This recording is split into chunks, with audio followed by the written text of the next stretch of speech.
Let's go first to Adam Teicher. Go Adam. Hey, Patrick, can you take us through that last play of the first half? What happened there, what you were thinking? And Brad, I'll have a second question as well. Yeah, we had just ran a play. It took 4 seconds to play before where I burned it. So I knew that the time was low, obviously, and knew we needed to get points. We called a play that we were trying to get someone over the middle quick. And then I was supposed to throw the ball away. I got a little greedy there and try to give to Tyreek and get a touchdown. They had 2 people out there. Definitely, I mean, in the long run of things, it looks bad, but if we had another chance, I would have went for another play again. Okay. And the Super Bowl has been the standard around here now, obviously. How are you going to look back on this season when you have time to reflect on it? I mean, you take away the good things, just like any season. It's definitely disappointing. I mean, here with this group of guys that we have, we expect to be in that game and to win that game. And anything less than that is not success. So we'll go back. We'll look at all the things we did well, the adversity we battled through, the team that we became towards the end of the season, and try to learn from the mistakes that we made and try to be better next year. Next to Herbie Teope. Go Herbie. Patrick, you mentioned some of the mistakes you're trying to learn from. What do you think went behind some of the struggles in that second half, especially coming off that first half where the offense seemed to be clicking on all cylinders?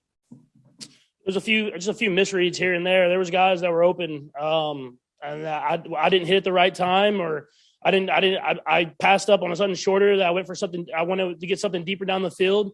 And when you're playing a good team and you don't hit what's there, and you try to get a little bit more than what's necessary, you kind of bite you in the butt, I guess you would say. I mean, it's something that we were playing so well in the first half. In the second half, we were just off a tick, and that's all it takes to lose a football game. Next to Pete Sweeney. Go Pete. Patrick, all these guys look at you as the leader of this team. I was wondering if you could kind of share your message to this team and what you said after the game in the locker room. Yeah, I mean, I said I'm proud of those guys. I mean, if you looked at the season that we had, to be in this game in general, it's definitely a special group of guys that battle through adversity. But the leaders on this team know that this isn't our standard. We want to win the Super Bowl. Whenever you taste that winning the Super Bowl, nothing less than that is success. And so we have to go back. Obviously, every locker room is different, but we have the core group of guys that it takes to win. So we have to go back, learn from this, and try to be better next year. Let's go next to Sam McDowell. Go Sam. Hey, Patrick and Brad, I have a follow-up. I know it's fresh right now, but what are the fresh feelings? Like, what goes through your mind immediately?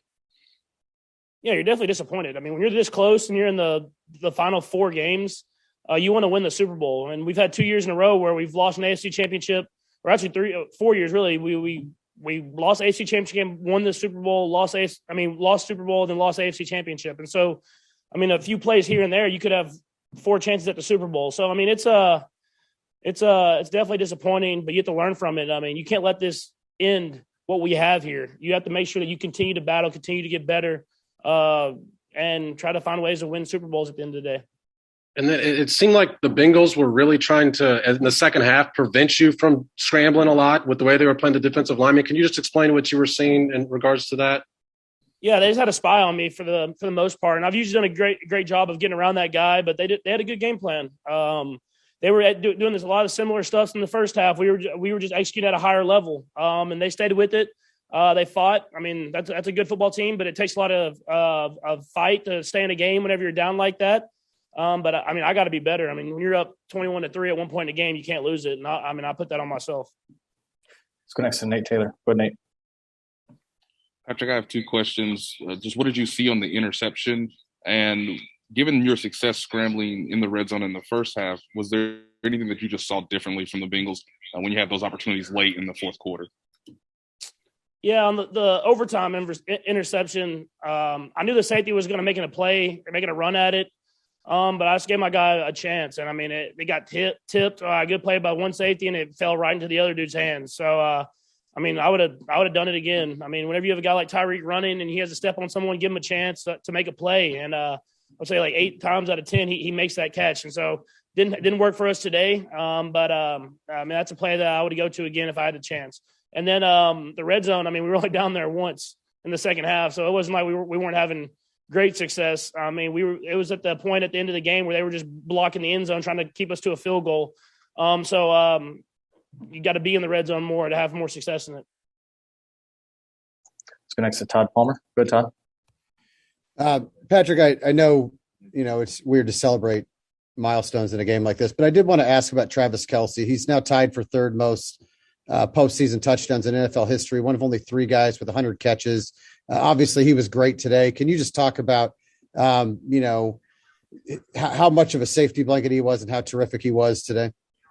Yeah, I mean, he's just a competitor, man. Obviously, he's super talented, and everybody knows that. The routes he runs, how big and athletic he is, and everything like that.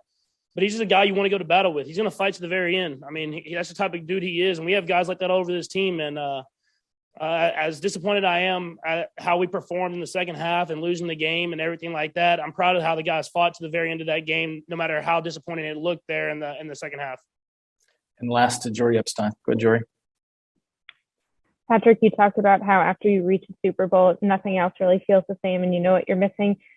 In light of the news that Tom Brady seems to be on his way of retiring, does it give you any different perspective of how difficult it is to get to that place? And what can you take from his career as you try and get back to that place? Yeah, I mean, his career is one of a kind. I mean, that's why he's the GOAT. I mean, to win that many Super Bowls, to be in that many games, it's hard. And I've understood that. I mean, after the years that I've had, I mean, I've been close a lot, but I've only been there twice and I've only won one. And I understand that it takes a special player, a special group of guys, a special circumstances for that to happen. And I'm just going to try to do whatever I can to give myself a chance every year to try to get in that game and to win it. But I mean, who knows if he retires? I feel like we don't know for sure. But regardless if he does or he doesn't, he's going to be a great football player. And he's always been a great football player in his career. Patrick, we appreciate the time.